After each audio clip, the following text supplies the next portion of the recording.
Now we'll talk about the acid base balance. Acid base balance हमें cell because अगर आप देखोगे lesson का नाम टॉपिक का जो टाइटल है it is acid base balance. Acid base balance respiratory system की वजह से भी होती है and acid base balance buffers की वजह से भी जो हमारी बॉडी में होती है. तो इसके बारे में भी हमें पढ़ना है कि acid base balance how it occurs because of the respiratory system. As we know what is pH. PH क्या होता है? PH is the negative logarithm of hydrogen ion concentration. That means pH is inversely proportional to hydrogen ion. That means if hydrogen ion concentration will increase, pH will. तो अगर हमारी body में hydrogen ion concentration ज़्यादा हो जाएगी तो हमारा pH decrease यानी pH will move towards the lower side. That means 1 2 3 4 5 वहाँ की तरफ जाएगा आपका pH. और उस से क्या होगा? हमारी बॉडी का pH इंक्रीज हो जाएगा and that leads to the condition called acidosis. You have to remember that the physiological pH range of a body is 7.35 to 7.45. So 7.35 is the lowest one and 7.41 जो higher अगर 7.35 से कम हमारी body का pH हो जाएगा that will result in a called acidosis. तो उसकी वजह से हमें एसिडोसिस हो जाएगा बॉडी में. एंड इफ द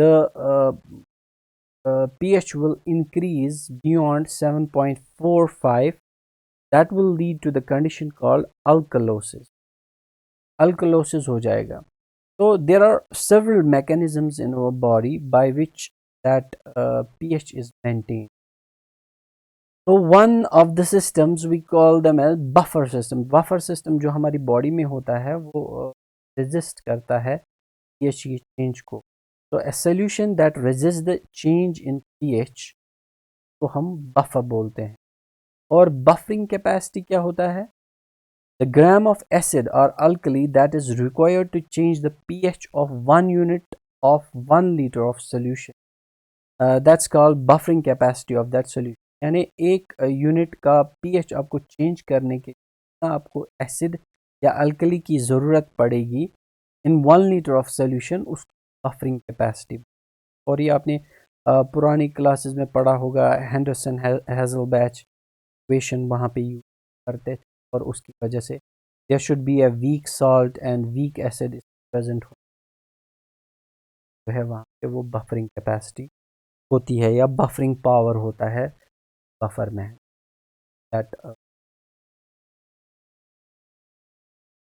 तो ये थोड़ा सा रिव्यू है कि पीके क्या होता है. PKa is the pH at which acid half dish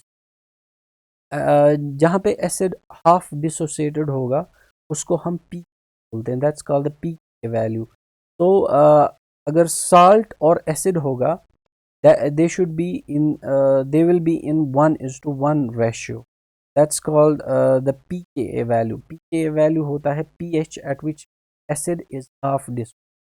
तो ये pH का ही वैल्यू होता है pKa जहाँ पे आपका एसिड जो है वो हाफ डिसोसिएट. तो वहाँ पे जो वैल्यू होगा pH का दैट्स कॉल्ड pKa. यानी जब फॉर एग्जांपल ये आपको पता ही होगा अगर स्ट्रॉन्ग एसिड होगा वो फुल्ली डिसोसिएट होता है और अगर जो वीक एसिड होता है दैट्स नॉट वो पूरा डिसोसिएट नहीं होता है. तो पीके आपको याद रखना है. पीके this is the simplest definition जहाँ पे पीएच जो है वो eight which acid is half dissociate. so it is a pH at which acid is half dissociated. At that time the weak salt is to acid concentration जो होगी वो होगी 1:1. ठीक. तो अब हमें क्या देखना है? वी हैव टू सी कि जो रेस्पिरेटरी सिस्टम है ये थोड़ा सा रिव्यू था. रेस्पिरेटरी सिस्टम जो है वो इस एसिड बेस बैलेंस में हमें कैसे मदद. हमारे चैप्टर का ही नाम है acid base balance second. That means कि हमें एसिड बेस बैलेंस के बारे में ज़रूरी बात करनी है कि हमारा जो रेस्पिरेटरी वो एसिड बेस बैलेंस कैसे कर, although it's not a permanent mechanism, जो यहाँ पे परमानेंट मैकेनिज्म होता है that occurs because of the renal system, जो हमारी बॉडी में एसिड बेस बैलेंस रेगुलेशन होती है, परमानेंट जो मैकेनिज्म है वहाँ, एंड इसकी वजह से भी एसिड बेस बैलेंस होती है, but that's not permanent because of the respiration. ठीक है, तो रेस्पिरेशन की हम बात करेंगे, रेस्पिरेशन से कैसे जो पीएच है हमारा मेंटेन होगा। पहले आपको एक चीज़ याद रखनी है कि जो हमारे बॉडी में जो सिस्टम्स है जो हमें पीएच मेंटेन रखते हैं बॉडी में, one of them is bicarbonate.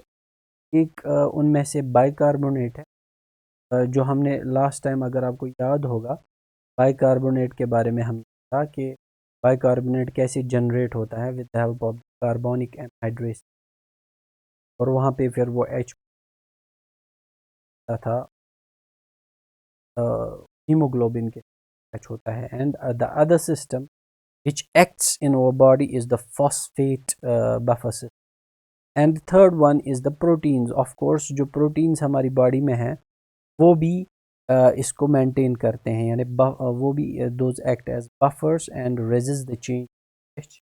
bicarbonate is the one, phosphate is the one, and protein albumin या hemoglobin है, तो वो भी as buffer system करते हैं और हमारे बॉडी में जो पीएच की चेंज है, पीएच अगर चेंज हो जाएगा उसको रेजिस्ट करते हैं, यानी पीएच को ज़्यादा या कम नहीं होने देते हैं। They kept it at the optimal position, that means वो इसको फिजियोलॉजिकल रेंज में रखते हैं, दैट इज़ जो मैंने आपको अभी बताया, दैट इज़ 7.35 to 7.45 जो हमारी फिजियोलॉजिकल रेंज है पीएच की, उसमें इसको रखता है। That occurs because of these systems, the body, these buffer systems. Okay, uh, now we'll see how our respiratory system uh, वो हमें कैसे मदद करता है in this acid base balance, about that. Okay, respiratory mechanism for acid base balance. There are mainly two mechanisms which you have to remember. One is the okay, तो respiratory mechanism से भी हमारा एसिड बेस बैलेंस होता है। I have already told you about this, लेकिन इससे थोड़ा आपको पता चलेगा कि कहाँ कहाँ पे जो हमारी बॉडी में है because of that respiratory mechanism कि एसिड बेस बैलेंस कैसे होता है। तो there are two main mechanisms by which respiratory acid base balance occurs. तो यहाँ पे एक जो है that is the hyperventilation, and the second one is the haemoglobin. तो हाइपर वेंटिलेशन का क्या मतलब है? दैट मीन्स जो हमारी वेंटिलेशन है वो ज़्यादा या कम हो जाती है, but that mainly occurs because of the carbon dioxide. If the carbon dioxide concentration in वो body increases, what will happen, उसकी वजह से क्या होता है, जो हमारा रेस्पिरेटरी सेंटर है इन मेडुला ऑब्लोंगेटा, वहाँ पे हमारा रेस्पिरेटरी सेंटर है, तो वो उसको एक्टिवेट करता है और रेस्पिरेशन ज़्यादा हो जाती है, और we will be able to blow out more oxygen, more carbon dioxide from our body. तो वो कब होता है, जब कार्बन डाइऑक्साइड किसी की बॉडी में ज़्यादा यानी कंसंट्रेशन में रिलीज होता है, वो ज़्यादा कार्बन डाइऑक्साइड बनता है हमारी बॉडी में, तो उस टाइम रेस्पिरेटरी सेंटर्स एक्टिवेट क्या करते हैं, कार्बन डाइऑक्साइड को बाहर निकालते हैं। That means at the time your respiration rate will be more, so that extra carbon dioxide will be blown out body।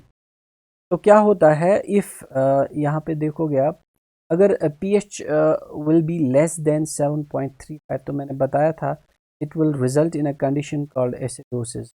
जब नीचे की तरफ जाएगा आपका pH, तो उस टाइम एसिडोसिस हो जाता है, acidosis will occur. In this case lungs क्या करेंगे, एसिडोसिस कब ज़्यादा हो जाएगा, क्योंकि कार्बन डाइऑक्साइड की कंसंट्रेशन ज़्यादा होगी।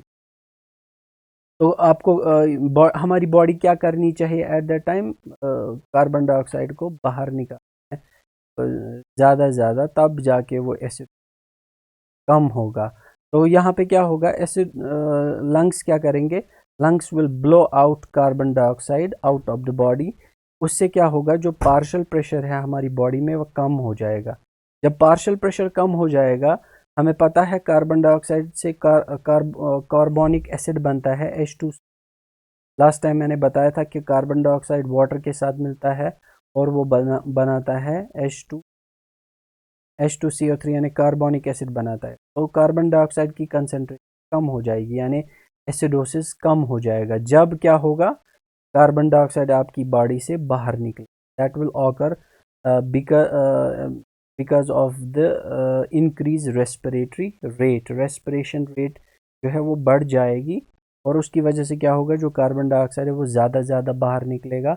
उससे क्या होगा, partial pressure of carbon dioxide will decrease. जब कार्बन डाइऑक्साइड की कंसंट्रेशन डिक्रीज हो जाएगी, जो कार्बोनिक एसिड है वो कम बनेगा और जो एसिडोसिस कंडीशन है वो ठीक हो जाएगी। Now the other condition will be alkalosis. Alkalosis में क्या होगा, जो पीएच है वो 7.45 से ज़्यादा हो जाएगा। It increase more than 7.45, that will result in the condition called alkalosis। तो अल्कलोसिस में क्या होगा वहाँ पे, तो यहाँ पे क्या हो गया, हाइपरवेंटिलेशन या हाइपोवेंटिलेशन। यहाँ पे हो गया हाइपरवेंटिलेशन ऊपर वाले केस, जब एसिडोसिस, तो उस टाइम हाइपरवेंटिलेशन होगी। हाइपरवेंटिलेशन मींस यानी आप ज़्यादा रेस्पायर करोगे और जो कार्बन डाइऑक्साइड है वो ज़्यादा बाहर निकलेगा, उसकी वजह से जो कार्बोनिक एसिड है वो कम बनेगा। तो अगर आप को याद होगा, जो ये कार्बोनिक एसिड है जब ये ब्रेक होता है तो इसमें ब्रेक होता है HCO3, H पॉजिटिव कंसंट्रेशन। तो जब ये कम बनेगा तो आपका H पॉजिटिव कम बनेगा, अगर ये ज़्यादा बनेगा तो H पॉजिटिव ज़्यादा बनेगा, एसिडोसिस। जब यही कम हो जाएगा तो आपकी जो एसिडोसिस है वो कम हो जाएगी। तो यहाँ पे क्या होगा, अल्कलोसिस में यहाँ पे हाइपोवेंटिलेशन होगा। दैट मीन्स आपका जो रेस्पिरेशन रेट है वो कम हो जाएगा। उसकी वजह से क्या होगा, जो कार्बन डाइऑक्साइड है that will be retained by the body. हमारी कार्बन डाइऑक्साइड जो है वो बॉडी रिटेन करेगी। तो उससे क्या होगा, partial pressure of carbon dioxide will increase. जब partial pressure of carbon dioxide increase होगा, उससे क्या होगा, कार्बन डाइऑक्साइड से आपको पता है, you know the reaction H2, it will form H2CO3 when it reacts with the water, और फिर वहाँ से वो रिएक्शन हो जाएगी H पॉजिटिव और बाइकार्बोनेट। तो जब कार्बन डाइऑक्साइड की कंसंट्रेशन ज़्यादा हो जाएगी हमारी बॉडी में, तो वहाँ पे H2CO3 ज़्यादा बनेगा। दैट मीन्स जो एसिडिक कार्बोनिक एसिड है वो ज़्यादा बनेगा और जो अल्कलोसिस की कंडीशन है वो ठीक हो जाएगी। It will occur because of the hypoventilation and those two mechanisms. जो ये दो मैकेनिज्म्स एसिडोसिस और अल्कलोसिस का, वो किसकी वजह से होगा, हाइपो एंड हाइपर वेंटिलेशन। उस टाइम हमारे ब्रेन को मैसेज जाती है when the carbon dioxide concentration increases in our body. उस टाइम क्या होता है, वो हमारे मेडुला ओब्लांग मैसेज आती है और वहाँ से क्या होता है, हमारी जो रेस्पिरेशन है, रेस्पिरेशन रेट इंक्रीज हो जाती है। उसकी वजह से जो कार्बन डाइऑक्साइड है वो बाहर निकलता है। अगर अब जो एसिडिक या अल्कलोसिस होगा तो उस टाइम क्या होगा, carbon dioxide will be retained by our body. जब वो रिटेन होगा तो सीधी सी बात है, जो कार्बोनिक एसिड है वो ज़्यादा बनेगा और जो ये अल्कलोसिस की कंडीशन है वो ठीक हो जाएगी। तो this was about the hyperventilation. Now the another mechanism by which this acid-base balance occurs uh, is because of the hemoglobin। जो हमारा हीमोग्लोबिन है यहाँ पे, हीमोग्लोबिन इसकी वजह से होगा। तो टिश्यूज़ में क्या होगा, ये हमने आगे भी पढ़ा परसों। जब कार्बन डाइऑक्साइड वाटर के साथ मिलेगा in presence of carbonic anhydrase enzyme, तो ये बनाएगा कार्बोनिक एसिड H2। तो जब H2CO3 फिर डिसोसिएट होगा, इट विल डिसोसिएट पॉजिटिव और HCO3 नेगेटिव में बाइकार्बोनेट। और ये H पॉजिटिव मैंने बताया था आपको लास्ट टाइम, अगर आपको याद होगा, जो ये H पॉजिटिव है it will be taken by the haemoglobin, बनाएगा हीमोग्लोबिन HHB बनाएगा।